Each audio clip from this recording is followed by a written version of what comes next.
That's a good vibe. That's a good vibe. I didn't even do my levels.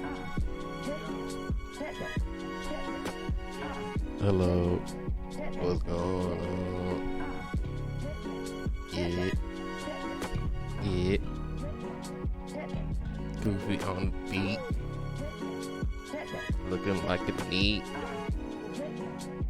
Sucking on a teat. Each. Shout out to Snoop Dogg. Just saying that. It's all freestyle. Snoop Dogg's not too long ago. Where he just went off the dome on a Christmas game for the Lakers on ABC. This is not an ad for ABC.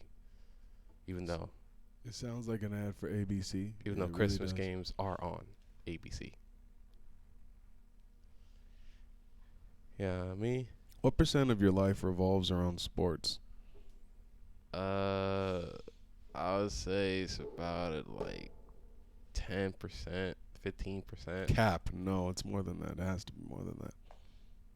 Like, yeah, about that. How much of your day would you say you spend thinking about, looking at, or participating in anything related to professional sports?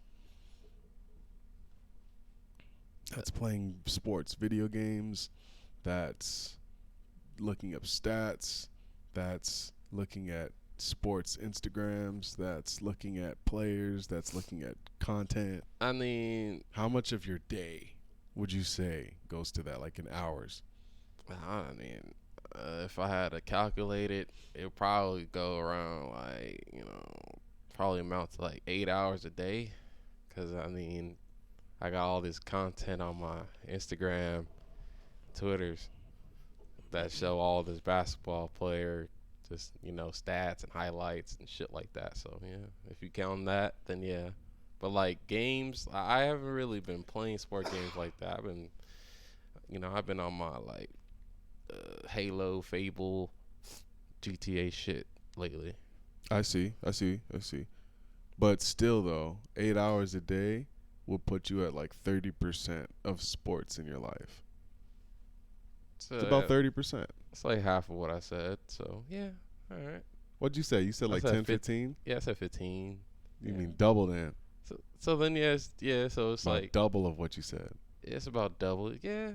Half and double are particularly distinctly two different things, which is to say it has twice as much of a hold on you than you think it does. That's an accurate statement. And it was just ballpark. It was just, but I only ask because it does seem like you're very interested in your sports, man. And so, it's an interesting question. If you ask me, how much does jujitsu take up my life? Man, I'm physically in a jujitsu class for an hour for about 4 days these days. 4 days a week. And usually these days, because of the holidays and just laziness, it's been kind of like 2-ish days, 3 days a week. But if you had to ask me what percent, I'd probably say, okay, well, just forget thinking about all the numbers and everything. I'd probably say about 20%. Just raw. I'll probably say jiu-jitsu takes about 20% of my life. It doesn't take, I know, but I'll go into the gym and I see guys who take it. It's like 60, 70%, clean and easy. I'm sure he wouldn't mind me bringing this up, but my boy Evan, who's gonna be a UFC fighter one day. That dude, I believe in him. Yeah. I've never seen Evan before in my life, but from the accounts I've gotten from this dude, future UFC or MMA, professional MMA fighter, UFC fighter, bro, it doesn't have to even be UFC. We Bellator. he's dead set on the UFC. MMA? Sort of like a young man's kind of I think precision, I feel it. in the sense that maybe it's not so precise, but he does have a clear dream, and maybe dreams aren't so precise, but he that's what he told me. He says he sees himself as a UFC champion. Champion. Shit. Going No, all the shout way. out to my boy No, No, I'm just he's not goofing. my boy. No, I'm But just shout out to goofing. I'm Evan. goofing. I'm goofing. Let me not Okay, put champion I on. was really about What to be like, I damn. what I actually particularly But remember it's him kind of wild. saying was he sees himself going all the way to the UFC. And I just think if he keeps that same attitude, then that can shift into a champion's attitude. Well, Which, shit, the sky's the limit. The guy's only 21 years old, if you had to like pick his weight class right now, what weight class would he be in the UFC? Like about featherweight. About featherweight. Uh, yeah. Or, yeah. I don't even Do they know. even have a featherweight? They do, but I don't know But who the it's kind of champ light. is. It's I don't even know the Yeah, champions. It's kind of a light pool. So then he might have to beef up and go straw weight. But straw is not Aljamain in them. It's yeah. I don't think. what does no Sean O'Malley fights at bantam, huh? Yeah, I think featherweight's like Morano, like the dude, the firstborn Mexican. Champion. I think that's featherweight. So yeah, he can fight there. I mean, there's not too many. Just imagining it, I don't see my boy Evan winning anything against like the champions, right? Bro, But see, that's the thing. look at you Brandon need to- Moreno. Hey, look at Brandon Moreno. What is the story of Brandon Moreno? Brandon Moreno, man, he came into the UFC. You know, he was a young buck. He was like kind of a stud, this and that, and he lost his first 3 fights, and then he got kicked out. And then he came back. He made his redemption. He got his fights back in. He got his wins, and then he climbed his way up, and now he's the champion of the featherweight division. So, Wow, that's flyweight division is what it's Flyweight. called. Flyweight. Excuse us. So, yeah, okay. Salute to Brandon Moreno, and flyweight is 125. Honestly, though, 125 seems mad light for my guy Evan. He probably walks around like 150, 160.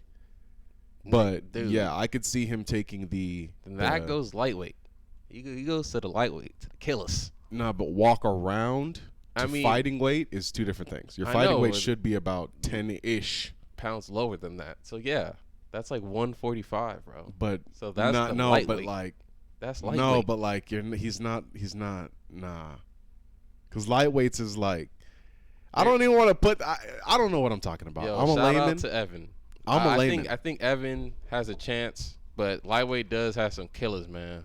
They got some real Fuck a killers in chance. lightweight. That dude is the truth. His jiu-jitsu is confusing. Oh, It he is got some ridiculous real to a killers. guy who's just like brand new into the whole thing.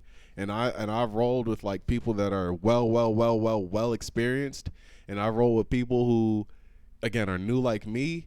Evan is this weird mix where he's only been in it for a year, and this motherfucker feels like and usually he's not very aggressive with me at all, and I can feel it. And I can really feel like he's taking a tick back in his aggression, and he's putting a tick up in his creativity. When he rolls with me, I don't know if it's just me, but that almost every time we've rolled, he showed me something new. Well, In how he tapped me, and it's always this experience of because like you'll roll with a brown belt this guy's been in here for 7-8 years of his life. Like he's on these mats, he's lived and breathed sweat, blood, all that, right? So usually like my brown belts, they'll hit you with some traditional shit if they're even rolling, or they might hit you just with the tap machine, just pretty much just okay, I'm gonna just work on what I know, my bread and butter, and I'm just gonna hit you with it immediately. And just again, you're a tap machine. They're gonna make you a tap machine. Just tap tap tap tap tap. Evan kind of rolls in this way where it's like, yeah, he could tap me out. I could feel that, but he'll tap me out. The way he does it is in these creative ways. Like one time, he split my legs. He called it a banana split. So he just literally got his body in a position behind me where my legs opened up like a banana, like a banana. But then imagine if if you were holding it horizontally, if that banana were to get wider and wider and start to split. And so, yeah, and I had my legs out pretty fucking wide, and I tried, but he just had some wizardry where I could not get out, and my legs kept fucking opening. Pause. well, hey man, So I believe in dude. His jujitsu is crazy. Salute to my guy Evan. yeah, we'll see what Evan got, man, in the future. I haven't seen anything of Evan. I don't even know this dude. But the UFC got some motherfucking killers in the lightweight division. They just got some And killers. Full stop. Period. yeah, I mean it's the best. It's the best in the world. Even Bellator, just professional MMA. It's some real deal shit. You don't play fighting. So yeah, I wish him the best in his travels, man. But yeah, I just wish him the best because I don't want to shoot down nobody's dream because you could do it. Man, wouldn't it be so amazing if we could just take this clip and then this man wins like his UFC debut, and then just like he has this road, and then we could play our voices with the echo and shit. His jiu-jitsu is amazing. Yeah, type shit like yo like No, they definitely could put us in a promo little echo, you know what I'm saying? That shit would be fly because the UFC I can't lie, the UFC promo little echo, like the editing they do for their promos is pretty phenomenal. Oh yeah. Like just how they just have the people of their past just talk about them and shit. Yeah, that shit is nice. And And then and if we be one of those, you just hear Nate just kind of go off on his like, yeah, he had me in the banana split, like, yeah, that would be great. So yeah, man, yeah, Evan. Honestly though, those promos are made mostly by Rogan. And speaking of Rogan, this motherfucker gave his opinion on the Jake Paul shit. So if you don't know the Jake Paul Tyron Woodley fight, I pretty much think it's a hoax.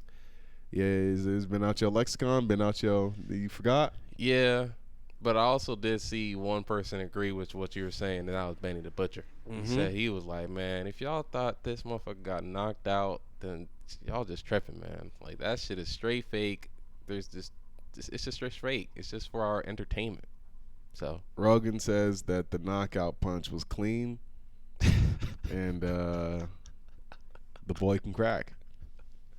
Look, he knows more about it than me. And it's not like Rogan's fucking word is law in it's the not fighting law. word It's in the not. fighting world or anything like that. But just he like he said, he just has more knowledge of the sport. And I'll submit that he has more knowledge of the sport, but I'll also submit that fight was fake as fuck. And if you actually look at it closely, you'll clearly see that Tyron Woodley is just giving this man every opportunity to punch him, and then finally flicks his one line of defense away as the punch is coming. He got caught.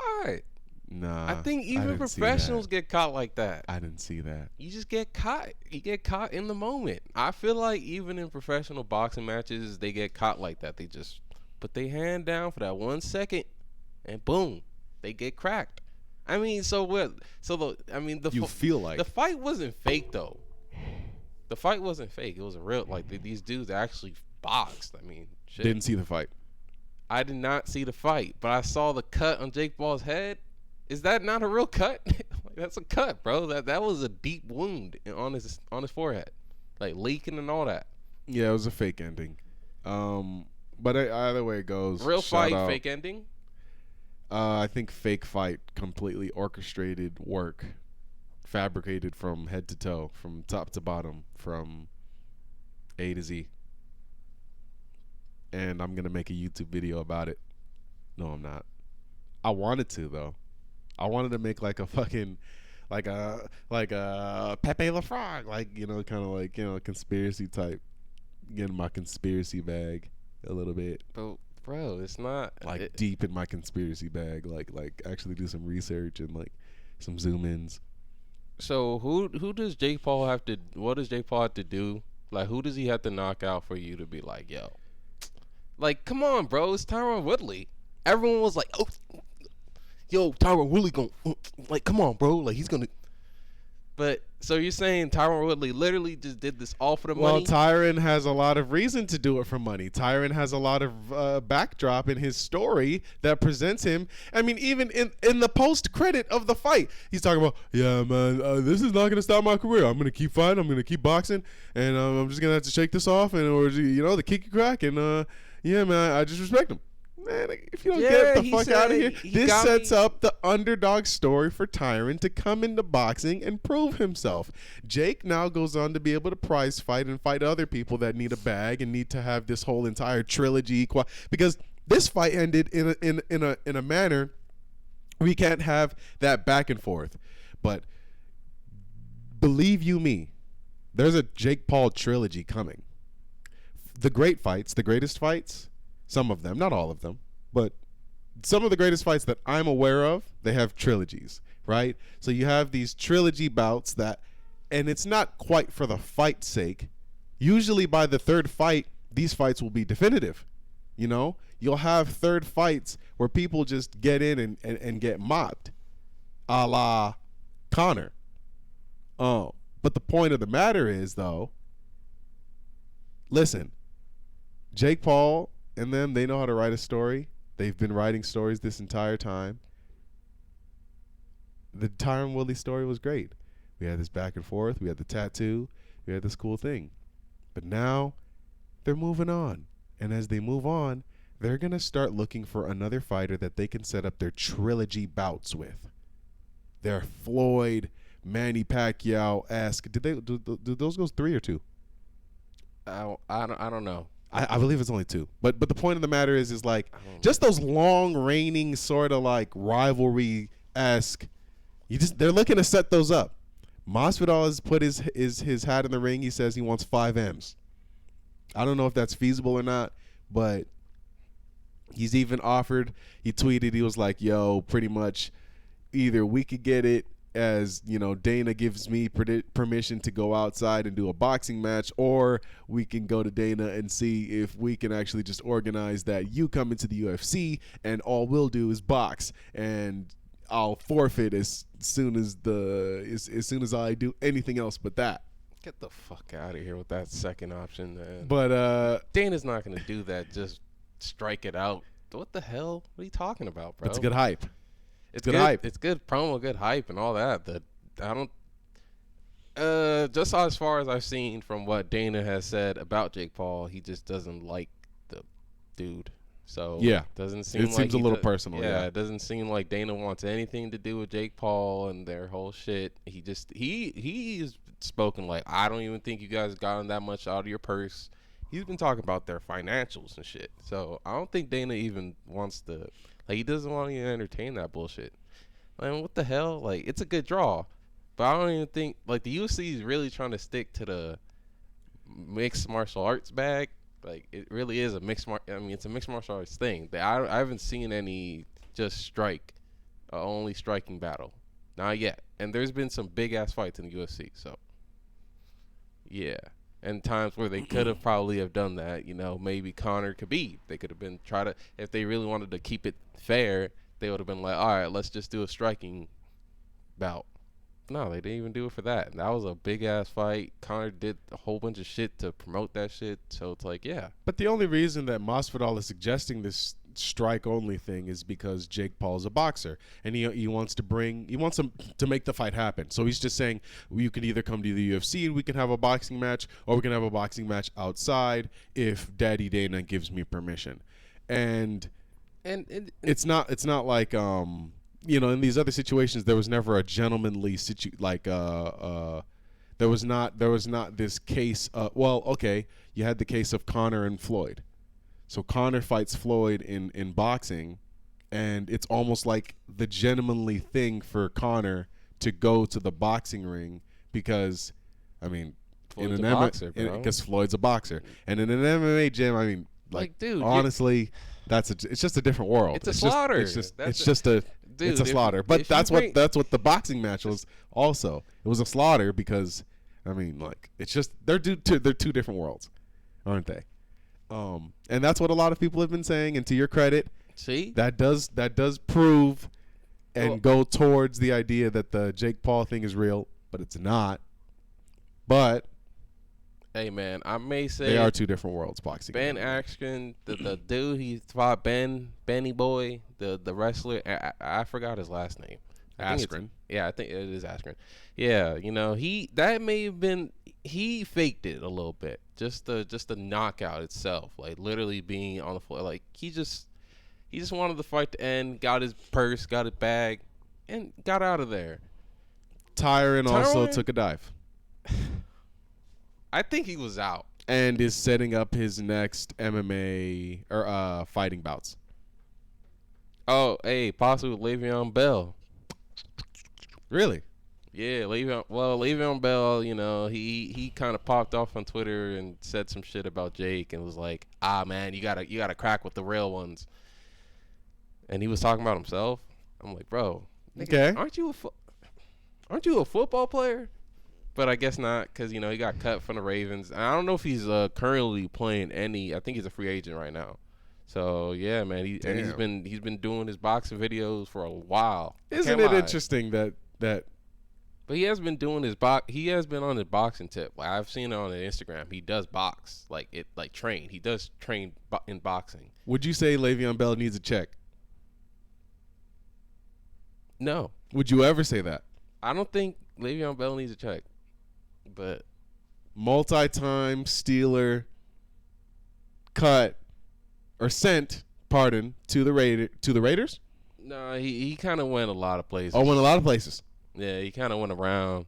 Shopping for deals, basically agent around town, and now you saying he was cut. Yeah, he was cut recently, but he Okay. may be on a different team. I think a different team picked him up because a lot of players been getting out because of COVID, so they've been picking up players and shit like that. But I don't think Le'Veon Bell, he tweeted that shit out, so I think he's currently a free agent. If he's, I'm just saying, do you think Le'Veon needs a check? Is it possible? yeah, it could be possible. I don't want to shit on this man. I'm just simply saying it's not lost on me that money hungry type motherfuckers is looking to fight Jake Paul. It's not lost on me that Connor would want to do that. Connor's a strange one, I know. He's not the typical money hungry person, but something about a guy that like makes fun of people's family members and shit when they're dead and like just holds deep-seated beefs with people that really have nothing personal going on with them. They just kind of have a fight in common, which is just your job, which is really not. You really should be professional enough to kind of just put those things to the side. But the point is somebody who continues those kinds of beefs, in my opinion, is a person of shallow values. Like they're a person who appreciates money, the wealth. You have things. You're a person of things. That's their life. I think he's money hungry. Yeah, so he chimes in about the Jake Paul thing, gets the clout up, gets the little clout token, gets the little zeitgeist pull, whatever. You know what I'm saying? You get a little juice when you mention the Jake Paul brothers and this whole fighter pay thing, and you get a little juice. You get a little draw to your name. Yes, You increase clout. But nigga, you gain clout. But this is what power moves. But like, I feel like this all kind of breeze from Jake Paul. He literally tells everyone like, bruh, like I am the prize fighter. I've been getting millions. Like I got a mill off of knocking out Ben, and I got him a stack of money. Whatever it was. Like same for Nate Robinson. Like, he's been bragging about it. Jake so Paul, his boxing ring. That's why now ATM. people are like, yo, let me get in the ring with this dude. Jake Paul and his boxing ring ATM. Yeah, man. And then what? I'm sorry. Nah, and then you see George Masvidal talking about I want $5 million to fight this dude. That just shows you like, or it just kind of just like, damn, bro, like how much you getting paid in the UFC, dog? But you can't look at George Masvidal asking for the $5 million payout. You can't look at that and then isolate Le'Veon Bell. But, you know what I'm saying? But those kind of have to be like similar, and then you have the getting cut. It's like those have to be some kind of. And I'm trying to look this up right now. Is Le'Veon Bell playing football? No, I think he's a Tampa Bay Buccaneer. That's what it's trying to say. That is what it is trying to say. I just need to 3 days ago get the latest on Tampa Bay Buccaneer Le'Veon Bell. Let's see. Yeah. Okay. So Le'Veon Bell is a Buccaneer. He's playing with Brady and them. Cool, right? Yeah. Shout out to So I don't know. That's really top Le'Veon Bell news. Bell. Steelers Chiefs. What the fuck? Yeah, man. No, we don't really actually care about Le'Veon Bell. The point The is, point is that Le'Veon Bell actually, the fact that Le'Veon Bell is, I feel like, didn't he get a big ass contract when he was a Steeler? Like I swore he got a fat check. do you know where the, you know, where that fat check was spent? That's what I'm saying. I don't know. And hey, that's on him, man. You gotta, if you're gonna get a wad of money, you gotta kind of secure it in a certain way, and or try to find people that can help you secure it, or I don't know what the situation is, but try to secure that money. And yeah, but injuries suck, and that's what kind of derailed Le'Veon Bell's kind of whole career. I mean, he was like one of the best running backs in the league at one point. Yeah. And that was like 5 years ago, though. Isn't that crazy? That was 5 years ago already. And yeah, he was one of the best running backs, and or he got a big fat ass check. I just don't know where it went. Maybe it went to his medical bills. Either way it goes. Actually, yeah, you don't even think about that too much, but that medical bills must be hefty though against those athletes. They be getting their whole fucking whole shit fucked up. You know what I'm saying? Yeah, plus nutrition, plus All sorts of shit. just fitness training and all the sort of expensive things that some of these athletes do to keep their bodies toned and shaped up. I mean, they're $1 million products that use millions of dollars to keep themselves in shape. So, or billions of dollars in mass, but and especially over the course of a lifetime. But okay, hey man, I just want to say that Jake Paul is out here setting up great stories. Shout out to him. Yeah. And I mean, it's cool. It's cool. I like the celebrity prize fighting boxing bag. It's fanfare. It's fun. It gets everybody excited. It gets a little fever pitch in the air. It gets a little bit of that ooh. Yeah, but then is he gonna do it? Is he gonna knock him out? But then you see like Darren Williams against Frank Gore, and then like you just I didn't see that.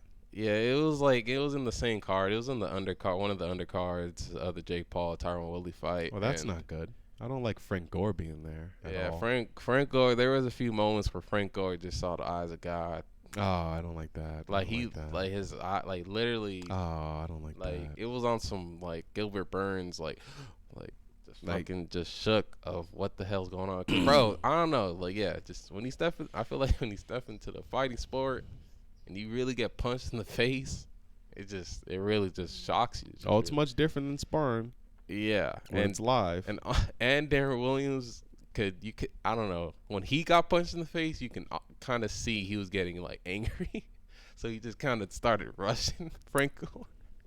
Oh, yeah, not rushing him, but it was like you can tell like his intensity like went up every time he would get like rocked or punched. Like he would like get, I don't know, in my eyes it seemed like Darren Williams started to get mad. And Darren Williams is a former basketball player, by the way.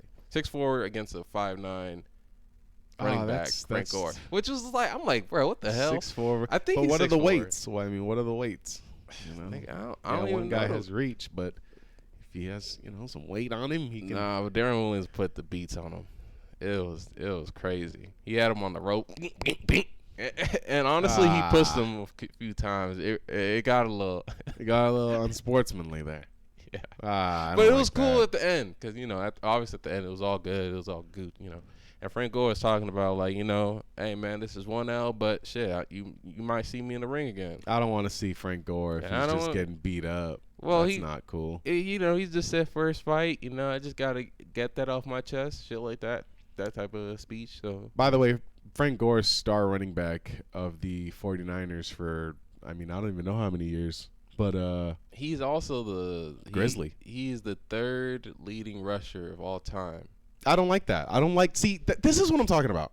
Why would the third leading rusher of all time in the billions dollar generating NFL ever need to step foot in a fucking boxing ring? That doesn't say he's happy and financially stable to me. Like that doesn't. That says he really needs this. Or he just And wanted to these get may it be in. and these may be the last years he can cash in on being, hey, I'm Frank Gore, and I'm this age, and this is a thing that could happen. I could also be Frank Gore in 55. Like, who the fuck wants to see that in a boxing ring? Nobody. Nobody wants to see some old washed up. No. So at least while you're kind of still, and that's not good, man. I don't like that. I don't like it. And that's. But then again, if it's fake, right? Then what the fuck? But that's my thing. I feel like,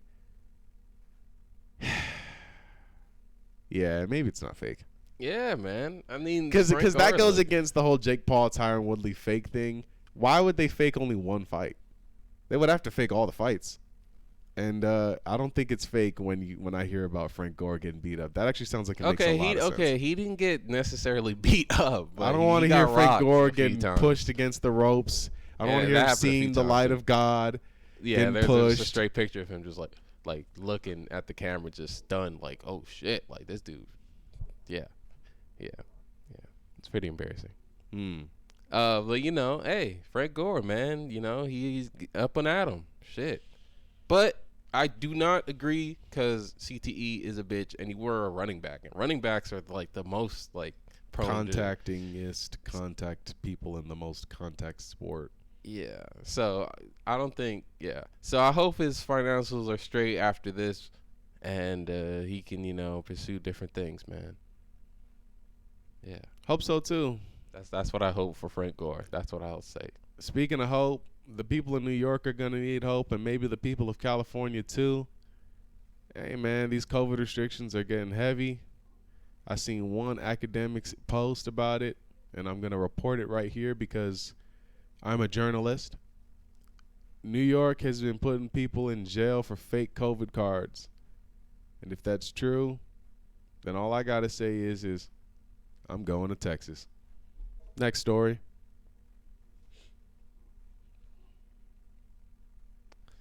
Okay. I won't speak too much on that. I'll just say that I'm not even gonna go to Texas. I ain't even gonna lie though. One of these other little like adjacent California states, that Nevada might be it. That Nevada might be it though. And you know what they got in Nevada too? Not even gonna lie. You know what they got in Nevada that's fly as hell? I'm tapping this man's shoulder, like chest piece right now because this is really important. You know what they got in Nevada that's like really important? Legal prostitution.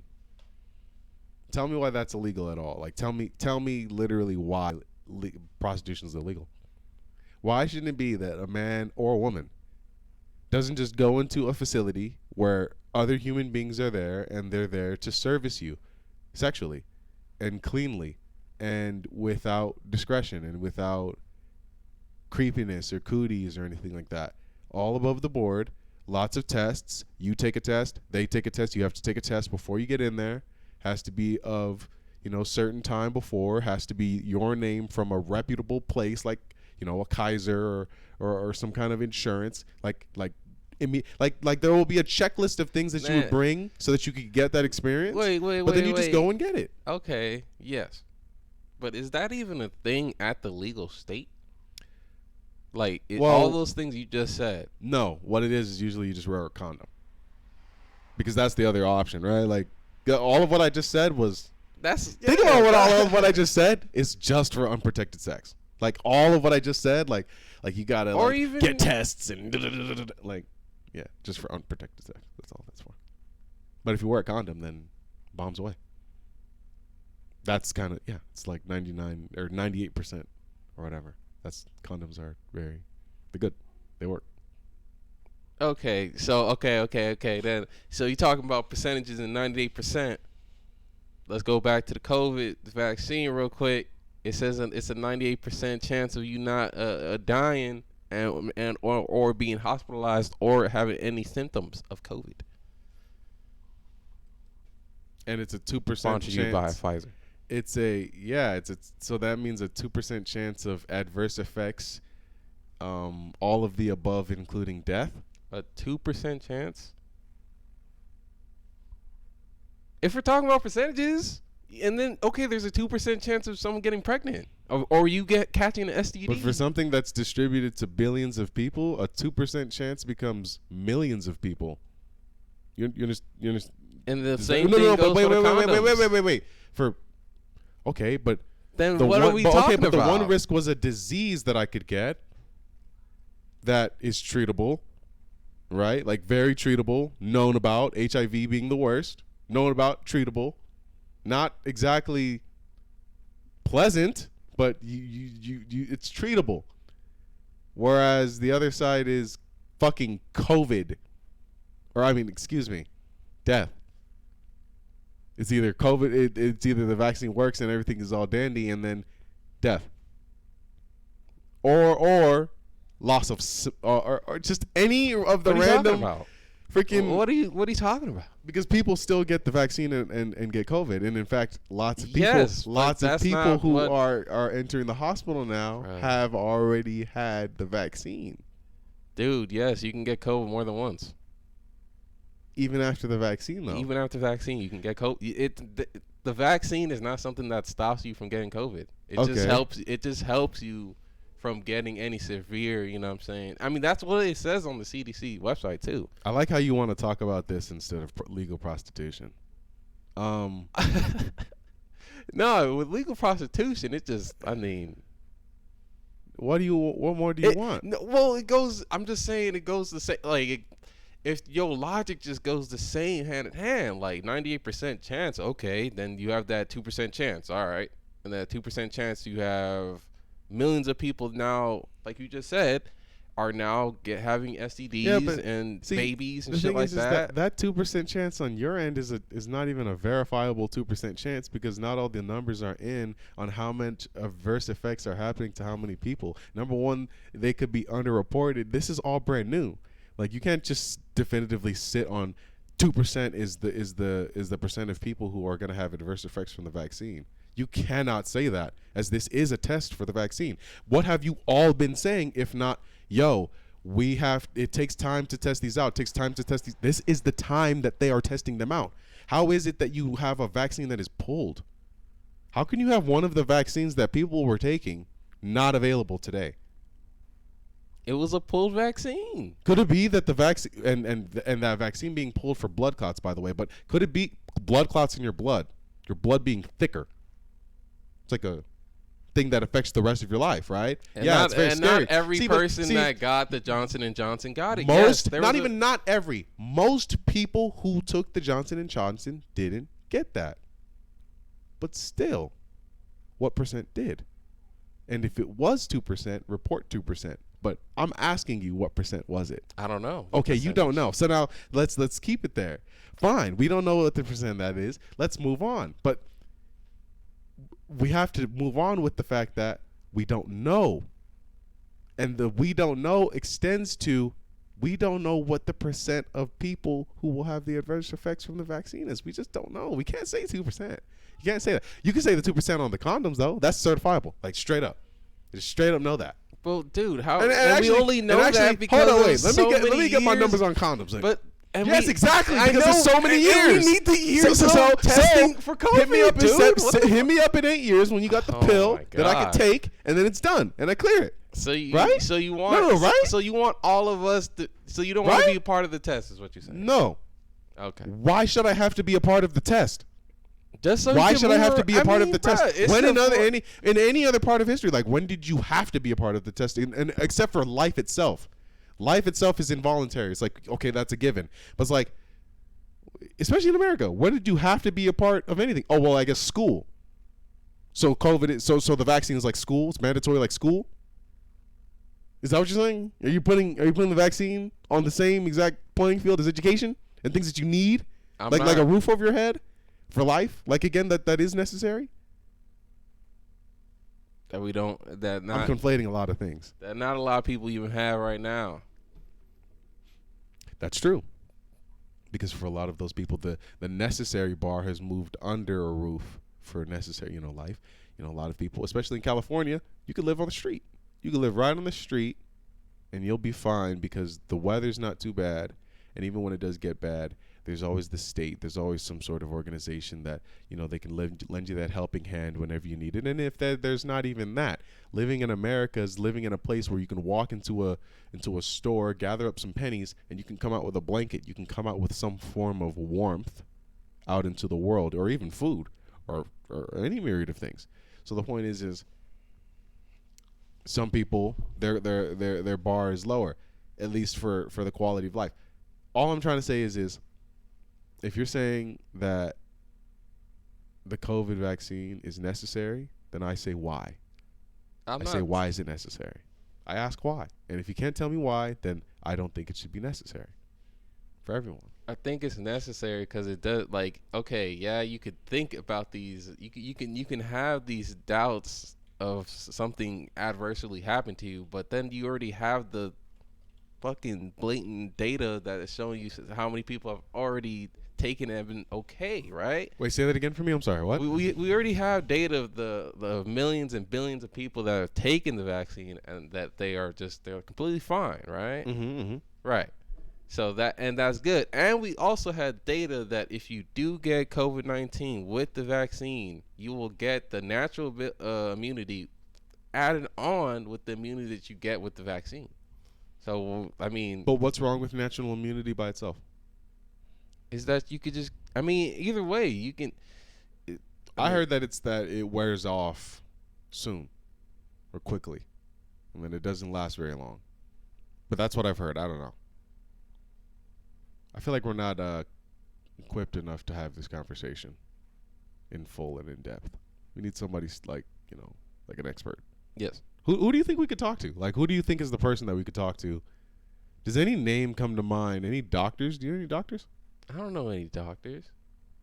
I don't know any. I really. Yeah, I don't know any doctors, Yeah, I don't know any physicians, doctors nothing. either. Someone that I could talk to that's an expert at this at all. But I mean, hey man, we got the Sanjay Gupta. Yeah, just pay attention to the CDC. Listen to what they say as far as the health guidelines. Do that and stay healthy. It's just love your loved ones and take care. You know? But Yeah. yeah, COVID is a hard thing to talk about because there's just so much going on. There's so much that we don't know, especially particularly people who don't do much research like us. And it's a minefield. You can't say some things. You simply cannot say some things, and I think rightly so. There's a lot of hysteria. There's no need to add to it. So I don't know. I almost want to have if I don't have anything nice to say, don't say it all policy on COVID. That's almost the policy I want to have on COVID. But I don't know. Hey man, honestly, with the whole thing that you can't speak on COVID is ridiculous, and I think everyone should have freedom of speech of what the fuck you want to say. But I don't know. I don't want to say but yes, there is misinformation, stuff like that. But I don't know. Like shit, say what you gotta say. But speaking of saying what you gotta say and doing what you gotta do with your own body, shout out to Cardi B for giving out her, she's tweeting out, giving out her, whatchamacallit. She's trying to defend Bobby Shmurda with the whole dancing and how they getting down. And I fully, I fuck with that, man. I think, this message right here is the message. This is what it is, man. This is the answer to what everyone's wondering, like, what's up with Bobby Shmurda? This is the answer, bro. You know? Do you want to read what Cardi B said here? Yeah.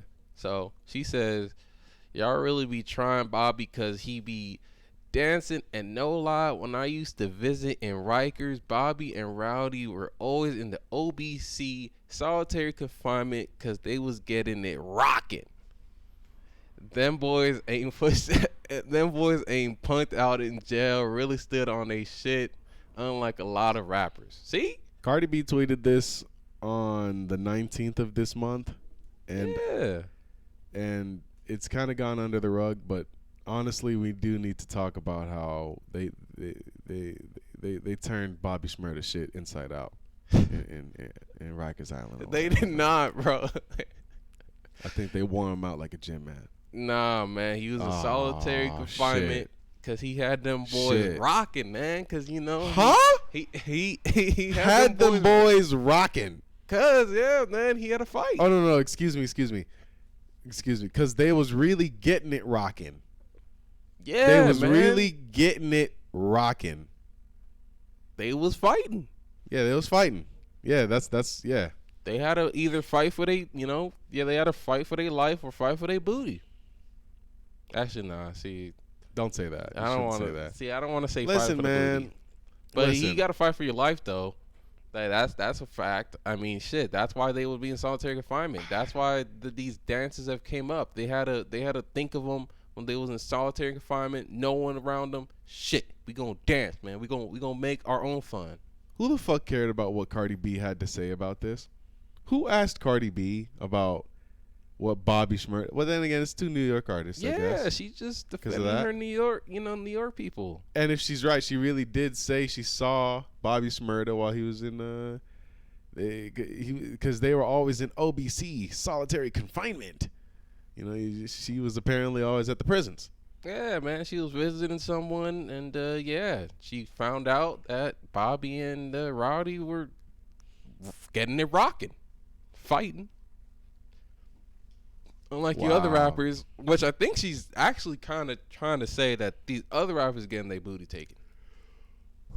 But I don't know. Maybe I think I'm just speculating way too much. Them boys ain't punked out in jail. Really stood on their shit, unlike a lot of rappers.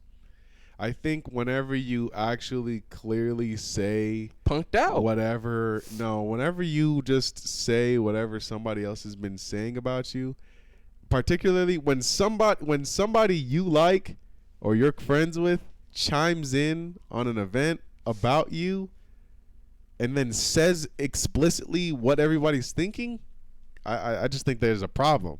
What are you talking? I think there's a problem. Everybody's thinking. No, what are you talking? Everybody's thinking that them boys got punked out. Not them boys. Well, I guess that's what quote unquote street dudes would do. Me particularly, I see Roddy Rebel. I mean, the dude looks the same way he looked when he came in. Like he, literally. I mean, 1-to-1. Like even when he first came out, he was wearing 2014 ass pants and just the whole fit of 2014 ass shit. Remember there was that clip? Like he looked straight out of 2014. Like straight with the air dried or dyed with the fuck like that like the jeans that are like going white. Anyway, the point is yeah, he's in every appearance since then. He's looked more fly, more 2021, more fresh. But there's nothing. He's had a few songs come out. They were actually kind of cool. Every time we see Bobby Shmurda, he just can't seem to stop gyrating. His body. That's not his. Why are you so aware of Bobby Shmurda's body? Vibe, like, bro. I don't like. Okay. That's not his vibe. I don't mean like when I mean body. That's not his vibe. That's not his. That's not the way he's rocking. That's not the way he's gonna be dancing. He's not as out there flamboyant as Bobby Shmurda is. I don't think he's not. And you know how we know? Cause bro, think about that time when they had that little Vine, and it was Robbie Rebel. He's the one holding Bobby Shmurda that's just wilding out. Like, dude, this has been like, yeah, we can go from 2014 to now. Okay, Bobby Shmurda is a wild dude that just be dancing and going gyrating and doing all sorts of shit. And also says some crazy shit that's kind of sus. Like what? All right, fellas, here's how you beat it from the back. What kind of fucking bullshit is that? Yeah. And then not just here's how you beat it from the back. I'm gonna tell you. I'm gonna show the camera with no female. You could have had a female in there. You could have straight up had a girl in her clothes. All right, fellas, here's how you beat it from the back. You could just have some random chick. You really could just have some random chick and just be like, yo, here's how you beat it from the back. And then pretty much just like, and then the nigga said, I've been seeing some of y'all niggas ain't really been hitting it. What do you mean? Where are you getting this report that people haven't been hitting it? Like, what are you talking about? I think you're just kind of like picking apart his New York lingo, and you're not really getting what he's saying. Because sometimes they be saying shit that sounds weird, but they mean a different meaning. Like that, they don't mean like, oh, I actually been seeing dudes been right, in and out. That means I've been talking to their girls, and they've been telling me about how they've been piping. That's just. What are you saying? He's basically saying like, yeah, I've been talking to those girls, or I've been talking to my boys about how they've been piping their chicks out. What? Nah, it goes like what kind of conversation is that? The girl's like, after he's Mrs. Your girl, right? And then afterwards they pillow talk. They like, yeah, you beat it up right, blah blah blah blah, and then boom, that's the story.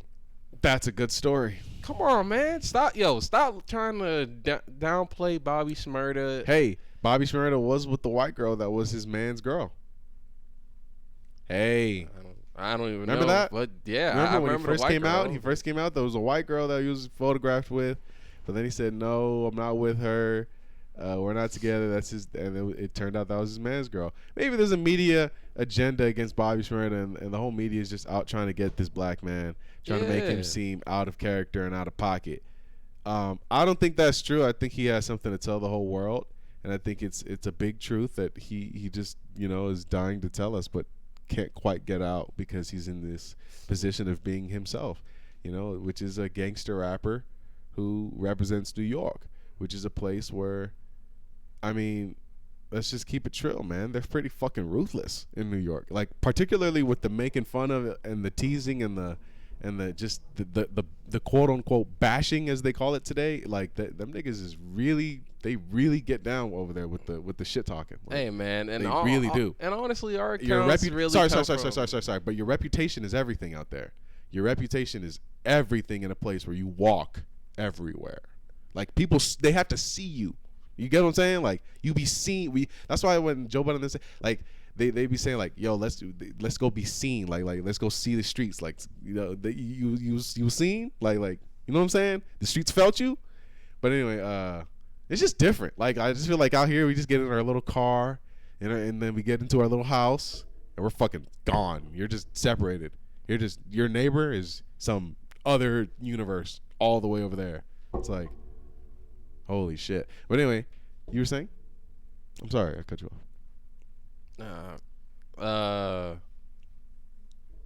I kind of forgot. I think. Oh no. Yeah, your accounts are coming from like dudes, from like party chats, right? Saying like Xbox and stuff like that. Joe Budden. Say again. Say that. These are your accounts from New York people. Well, yeah. So you're saying, yeah, I've gotten these accounts from the people that I know in New York. The just the kind of culture that comes out of New York. What I know about what it's like to live in a major city in general. Because even in LA, they'll flame your shit too. And LA is also very much known for that, but it's a little different. I think there's like a line, like in LA, like don't talk about moms, bro. Like, do not do that. Just if you do that, like it might, I don't know. I feel like a lot of people have like more of a mom issue and like a don't talk about. There's like more like there's a lot more like hot button like I don't know the streets. Like I don't know the streets either, but I'll just tell you that's true. I don't know the streets either, but I'll just tell you like kind of the impression that it gives to me is more like in an LA setting. You wouldn't want to go in and be like the jokester kind of guy. It's more about being cool. Like you gotta just like cool, like hipster. But not really, not hipster, but not even hipster. But I mean, like in this going with the flow, flow, sort of like even hipster because in the sense of like you jump from brand to brand, thing to thing. You're adaptable. You're cool. You're just whatever. Like whatever's going on, you're cool. Whatever.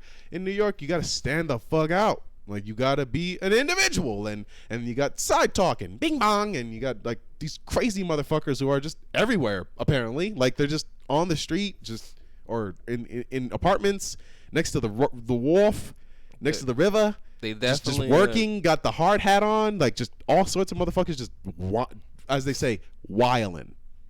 Like just that whole term, wildin'. That's a New York. That's an East Coast. That it's almost like the rage out here. Like the rage. I don't really think that's like a New York. That's like a Midwest, Travis Scott, Texas, sort of like West Coast, the rage. That's what we have out here. And we only let that out at certain points. But New York, it's like a lifestyle. Like, like type. I don't know. I don't know. As a kid, I used to hate the idea of New York. Like, fuck, this is dumb. Like, why am I on top of people and below people and everybody's just in my air? But you kind of think about it, like, it's just, I don't know. The grass is always greener, and maybe I'm just getting tired of California, but shit, I don't want to be going out to New York because they putting people in jail for the fucking fake COVID cards, which I would never get. I don't think they really put it. I think it's misdemeanors, but yeah, more or less, you know. Hey, man, I saw it on academics. It has to be true. Oh shit. Well, speaking of if something's true or not, or if something's real, we got this lady who made a comment about having like a little chicken head in her fried chicken bucket at KFC UK. I don't know what the UK niggas is doing out there, man, but the whole chicken head. Oh, that was in the UK. I saw that. You can click that link right there and it'll pop up, and the actual KFC people responded. They were like, "Bro, what the like, yeah, you get the Yelp review or whatever the review is, and you get the picture of the actual chicken head, which is just absolutely foul." I found a fried chicken head in my hot wing meal. That's such a Put me off the rest. yeah. Put me off the. That is so European. That's so European. That's such a European comment. Put me off the rest. And this lady decided to still give a 2-star review, 2 stars, not 1. which is, yeah, that's just wild shit. What do you think earns the 1 star? What do you think? Bro, that earns the 1 star. You think That is disgusting.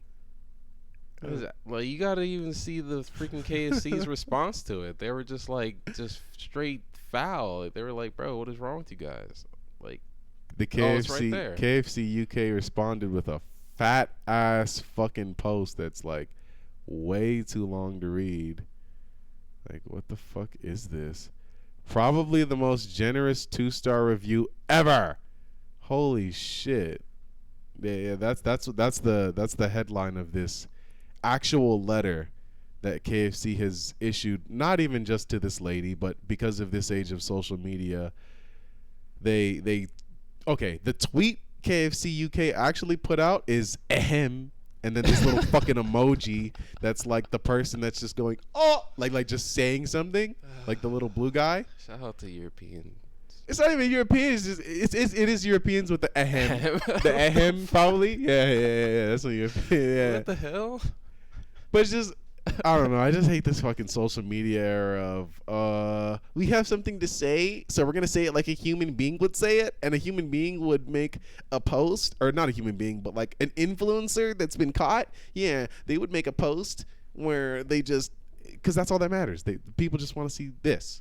They just want this. This sums it up. You know, like this does the damage control that KFC needs. Let me read it. Honestly, wow.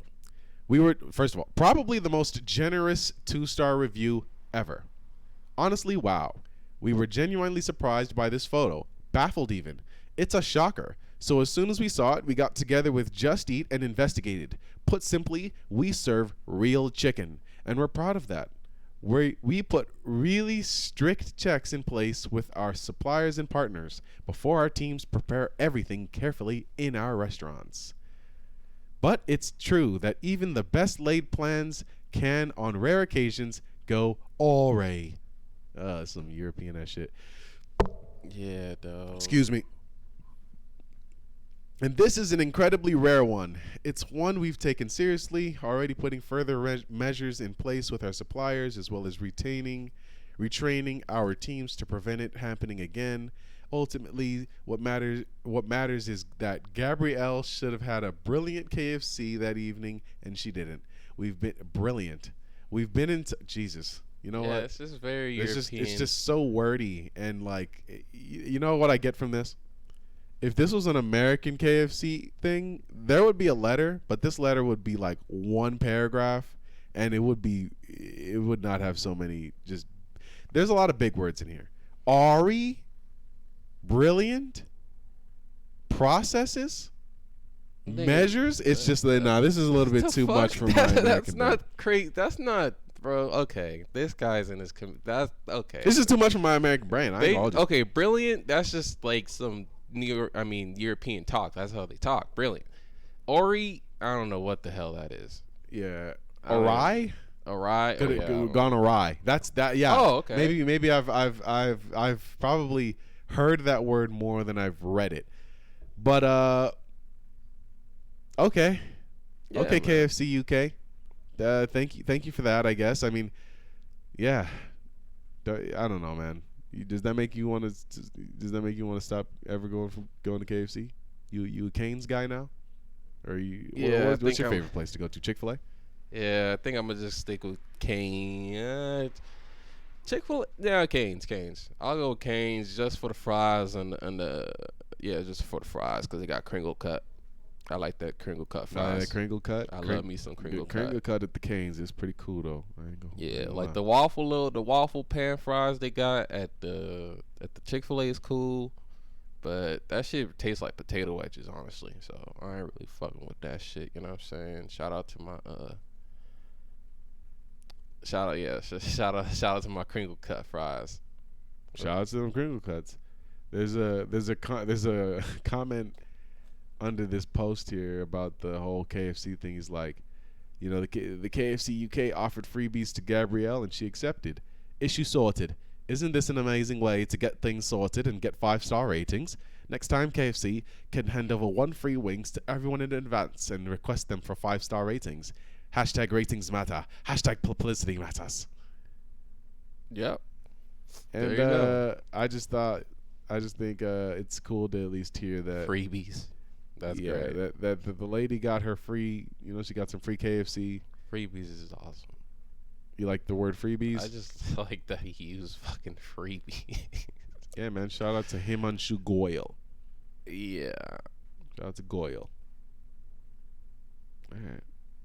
Yeah, man. It's different in the UK with their restaurants and their fast food shit. A whole chicken head though is just foul, and that deters me from going to KFC ever again. That's my response to that. We're like an hour in and we have not brought up the fact that it's Christmas. Oh shit! It is Christmas. Merry Christmas. Merry Christmas, man. Merry Christmas. Crumpmas. Christmas with a K. Whatever you guys celebrate.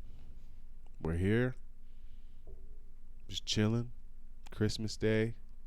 It's cold in the garage because we got the garage door open. Yeah, it's real breezy, and I got this joint ski right here that's like half baked. That's true. It's like a quarter smoked. Not even, you say half baked. Yeah, dude. That's I mean, I guess yeah. Yeah, It's literally just burnt at the tip. You literally didn't even. Is it kind of runny a little bit? It's Yeah, like you it only was burnt one side. It was runny a bit. It's not even runny. You just got to burn the other side. But it is Christmas. It is our Saturday pod. I just want to remind anybody listening, watching, whatever. Yeah, we're only gonna do Saturday podcasts from now on, at least for the foreseeable future. I don't know. I'm kicking it into overdrive as far as work this next year. Starting this upcoming week, just 15-hour days, 60 hours a week for 4 days straight, getting after it, and yeah, I'm clawing my way up out of this debt. I already just pretty much. So I almost maxed out my second credit card. I just got a new one, and I just paid it off, almost nearly. Well, not just paid it off, but it's nearly done. It's about $256 left, and that should only be a couple days work where that's paid off, and then I've got about like $4,000-ish on my other card. So I'm just gonna work on that big debt and just go ham, dude. Just work my ass off. So this pretty much whole week I've just kind of been chilling. Like I kind of just figured like, yo, it's the holiday. Saturday's gonna be Christmas. Just chill. I just stayed home, been streaming a lot. Salute to anybody that's come through to the streams. You saw A lot of Tarkov streaming, a lot of legendary Halo campaign I've been seeing too. Yeah, Yeah. I've been checking out the stream a couple of times, man. You know, I've been seeing you playing your Tarkov. That game is uh that game is interesting, man. I've been watching a lot of streamers play it. It looks fun as hell, especially that you could talk in it. But there's just a lot of loot and a lot of that aspect of it. Yeah, the talking in the game is not really a mainline part except for people who team up. I guess it's kind of more important for them. A lot of the times you probably wouldn't even want to talk though because you're mostly sneaking and you're kind of just trying to be sneaky. Yeah, you a Um, stealth demon. yeah, or at least you're trying to be.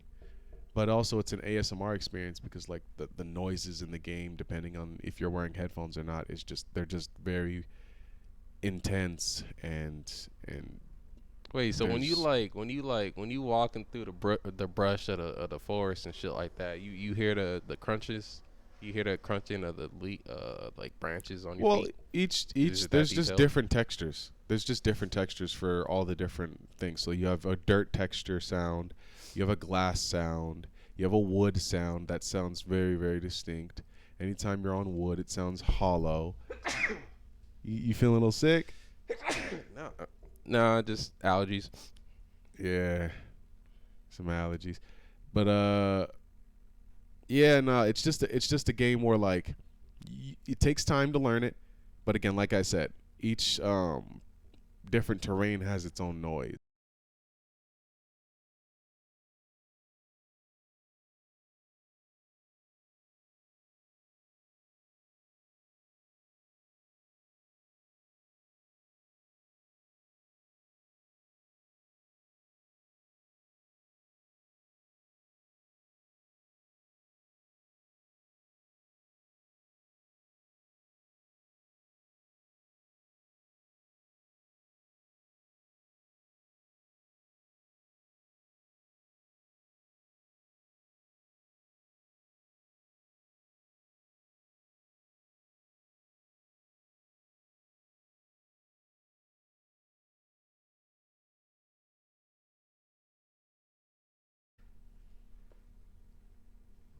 Why are you taking your glove off? Cause I'm about to light it. Okay. I don't want to light the glove on fire.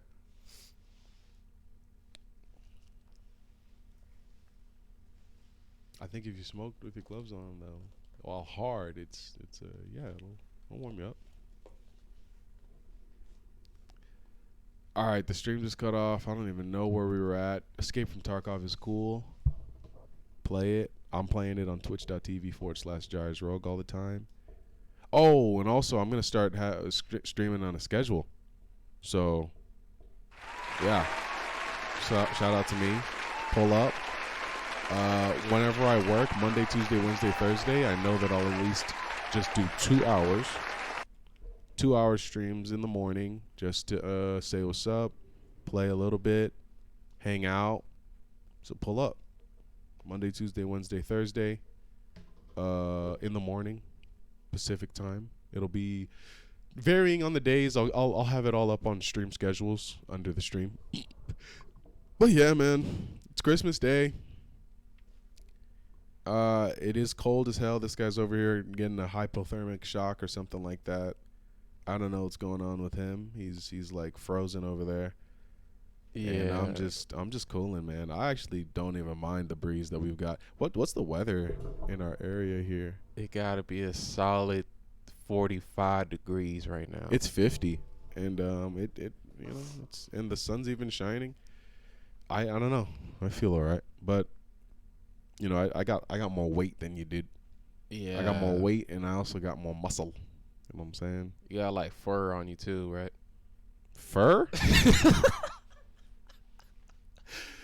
This Yeah, I just man's had to hit comedy you. hour. Yeah, I had to hit you with the comedy. You know what I'm saying? He got some fur on him. You know what I'm saying? He got more hairs on his arms and legs. Is what I mean. Who do you think has more hairs, JT or Lil Uzi? More hairs? Yeah, on Uh, their body. uh, JT or Lil Uzi? Lil Uzi? I don't fucking know. I guess Lil Uzi. A lot of people might think the opposite after seeing that video of JT like Oh pretty much no, manhandling Uzi. she nah. Apparently, that's what this video is here that we're watching now on screen. She's just holding him back. Uzi. Apparently, this is Uzi in some sort of mall, and he's in the beginning of when we see him walking. It's like He's right. trying to get. It's kind of strange because how do they get from one end of the room to the other end? But I don't know. From what this video is showing you, man, from what I gather, my reaction brain is Uzi's trying. It looks like Uzi is trying to get to someone across from where they are at in this video, and JT is currently trying to calm him down and hold him down while his security is pulling up onto Uzi right now. That's what I got. And then from the comments I got too is just that a lot of people are just saying JT's a straight linebacker. She is holding down this nigga like just like Elmer glue. JT strong as fuck. J, People forgot There you Uzi go. got hands. He made Rich the Kid become a track star. See, that's that Stan shit. Like, I don't know how this video at all of Lil Uzi Vert being held back by seemingly his city girl girlfriend in some Dunks or whatever those Nikes are. I don't know how that proves that Lil Uzi has hands. Also, the video where Rich the Kid was doing the track star jump and all that stuff. we didn't even see Uzi. Did Uzi even No. throw a punch? We saw Uzi. We saw Uzi. Did he throw a punch? He didn't. That's what was hard about it. He didn't throw a punch. He actually just showed face, and he was just, nigga, I'm here. Like, and it looked like I think he had some peoples with him too. So it's like it was more of that. It was more of we here. Like I don't know. And then it's also been reported that Lil Uzi Vert has a little bit of that, at least from Playboy Cardi, he has a little bit of that Napoleon syndrome, a little bit of that short man disease, a little bit of that I gotta put my chest up, talk louder, be the biggest nigga in the room because I'm not the biggest nigga in the room. Yeah, a lot of. I've had past experiences with a lot of short people that are like that, man. A lot of short people like to be braggadocious and like to puff their chest out, and they gotta be mean and tough, man, because of their small stature. It's interesting, isn't it? Because they don't really have to be. They don't. They don't really have to be that way, but they sometimes, not all the time. I learned jujitsu from a short guy. But again, he can choke you out in 80 ways from one. So, like, literally, like, just hand on you like this, and it's an issue. So it's like hand on your wrist, it's an issue. Wait, how tall is your professor? It's like 5'8", 7. Oh, I mean, that's not that crazy. But it's like, but if he you're was like not 6'4". 5'4", No, but what it is like, you're oh not. shit, You're dude, not. what the fuck are you talking about? This 5'4" dude is just putting you on your Wait. keister? Professor could be like, yeah, about 5'7". I said Yeah. keister too. Yes, I did. Shit. And there are 5'4" guys that can put you on your fucking keister. In jiu-jitsu. Okay, so have you gone against any guy like, brown, purple, whatever, above your belt class that's like short as fuck and just tapped you out? Not short as fuck, but like I'm talking shorter about than me. Short as fuck, you mean 5'5"? How tall is Alex? Alex could be like 5'6". Yeah, there's a damn. purple belt who's a wizard. I mean, he just fucking. I mean, So anyone at your chest? The nigga's working on one thing, so he tapped me out with one thing multiple times. No matter how hard I defended, and I knew it. He told me, it didn't matter. Like, he just would get my leg. He was working on the leg, and he would just find his way on the knee or on the ankle or on the. So he hit you with a Gordon Ryan, kinda. Damn Just near, like, yeah, kinda type like, shit. Like, yo, man, this is what I'm gonna do to you, bro. Just know. Oh no, it wasn't like cocky. It was just, bro, I'm working on these leg locks and whatnot right now. No, and actually, well, I knew it because he had been saying this in a previous conversation on a different day I knew he was working on the leg locks. But then when I rolled with him, I just noticed like that's all he kept going for. Literally, it was just my legs, like in any which way. So. Yeah, I've rolled with people that are smaller and they definitely are better. Oh, I've rolled with a guy that's my same belt that's like smaller, frailer. I didn't use my energy and strength, which I could. See, you can use your strength, but that's not fun. Like it's not fun to just ragdoll somebody and kind of just. But you could have. Yeah, I could have. Well, depends on what you mean. Like, because if he had gone 100% too, in terms of like this is a life or death situation, then he may do. First of all, he would strike me. First of all, but second of all, Well, you would strike him. but I would strike him. But second of all, like he would turn his jujitsu up to a notch where it may get a little bad because my guy Juan at the gym too. He's a white belt and he started actually about the same week as that I started. That motherfucker. About 5'7", about 5'6", 5'7". But that motherfucker, yeah, we call him Slick. Ah, he's a slippery dude. Because he's slippery as fuck. He's small, he's short, and he gets into the crevice. He's on your ass, and he's technical. Like he is technical. So he'll set his body up so that okay, you have to fall into me. Okay, I'll wait for you. You come to me. And it's very weird. Because, like, he'll get his hands on you in a certain way where it's like, oh, you can't do that. You can't move this way. I know you're coming this way. Come. Go. And then you're just trapped. And before you know, you're getting choked or tapped. Your arm's getting torqued. He's scary. He's very scary. And he said he wants to also, I don't know if compete in MMA, but he wants to compete and just see how far he can go. Or something like that. So salute to my dude Juan. And salute to everybody at Gracie Humaita, Beaumont. Yeah, I'll say it. And your boy Juan, he's a white belt? Yeah. Hey, shout out to the white belts in the world. You know, they coming up, man. All the white belts. Every black belt is just a white belt that never quit. There you Facts. go. Which is, but like, it's a crazy thing to think about. But then you see the niggas that be fucking you up. They started right where you are, which is, there's this always reminding factor. That's why we line up at the end of every session. It's good to just see the levels. Like, yeah, that makes sense. That guy's over there. I'm over here. That guy's over there. Makes sense. And sometimes it doesn't. Sometimes the guy's over there, and you feel like he should be over here. And you're like, oh, shit, I got to turn my shit up. It's all good. It's all fun. I'll take one more hit off of this. Yeah, man, we're just enjoying the joint here. Christmas Day. I hope you guys I hope you enjoyed Christmas with your loved ones. You're probably watching this after Christmas, if you're watching this at all. Not a lot of people watch this podcast, but we're going to keep doing it. You know why? Because not only do we want money and do we want to just, gain clout and success from just talking, we're here for the people listening. The people listening make us change. They make us do what we do. They make us show up. It's other people tuning in and being a part of this podcast experience. That's really the only reason why you do anything, but we're here for y'all. So, community. You know what I'm saying? Especially when this is live streamed on Twitch, you really start to build up slowly. Light it. Oh, yeah, no, because it's burning on the inside. You have to light it. Light it, it's gonna explode. Can I get the lighter? Oh shit, my bad. What the fuck? I had the lighter. I totally forgot that I had the lighter. I was too focused on the pod. But yeah, man, I don't really have any more topics. It's a Christmas episode, and we're freezing in the garage right now. The only reason why we're actually freezing is because I have to have the garage door open. Well, I don't have to, but I figured that keeping the garage door open was our best source of light, and we're lit. We are very lit. I like our lighting so much. Like, I like how fucking bright this sweater looks right now and how glowing my skin looks. Yeah, you do look glowy.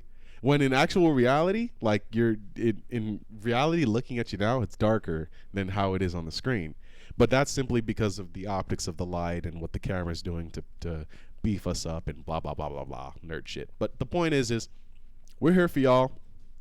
I'm talked out. It's only an hour pod, but we are freezing. It's cold, and we want to get back to Christmas relaxing. Right? Yeah, man. I'm about to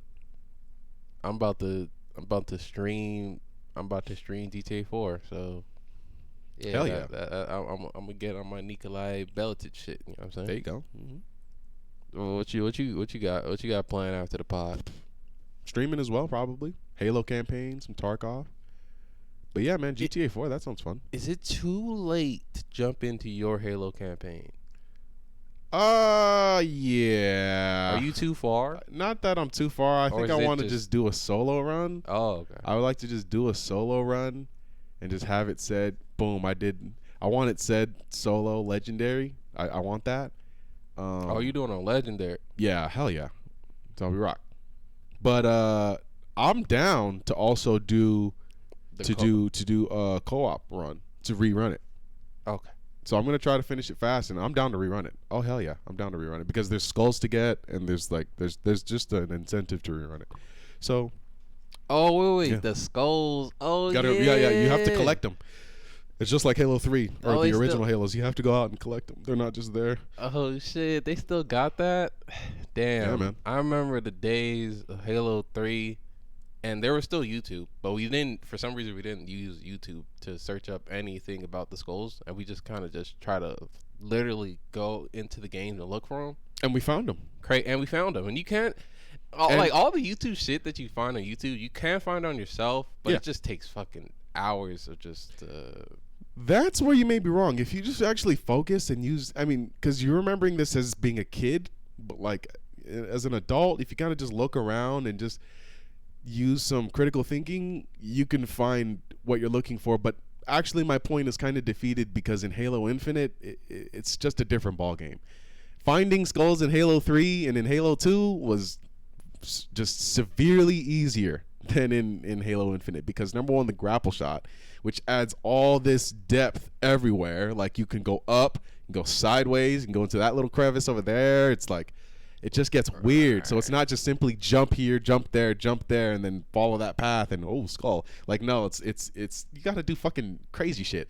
Like I don't know if you've even seen the clip. There's a clip of like a sandwich, a giant sandwich in Halo. Have you seen that clip? Well, there's a clip that's floating around. It's viral. There's a giant sandwich surrounded with grunts, and they're all praying to it. And you find it after grappling into this really small crevice, and like it just seems like you would easily miss it if you weren't looking. So yeah, I'm probably gonna have to YouTube all this. Long story short, I'm gonna have to YouTube it when we rerun the Halo campaign. I'm gonna YouTube the skulls, find them, and as we're playing, I'm just gonna be looking for the skulls. But yeah, Okay, yeah, that sounds if you're great. still down to do it, yeah, I'm down to rerun it. But hell yeah, man. Follow our streams, twitch.tv/NW, two B's, two Y's, NW, twitch.tv/Gyres Rowgh. It's right here. If you listen to this after the fact, go into the description. You will find a link for my stream. I should also have your stream there too. I will also start doing that. But nah, I won't. Nah, I will. I'll put it into the YouTube settings or whatever. But yeah, that's it. 1, 2, 3, we out. Just like a baseball game. Yeah, I kind of do have a fear of burning, like setting the gloves on fire. I don't wanna set the gloves on fire. I feel you. I feel that, but you're good, dude. Bye bye.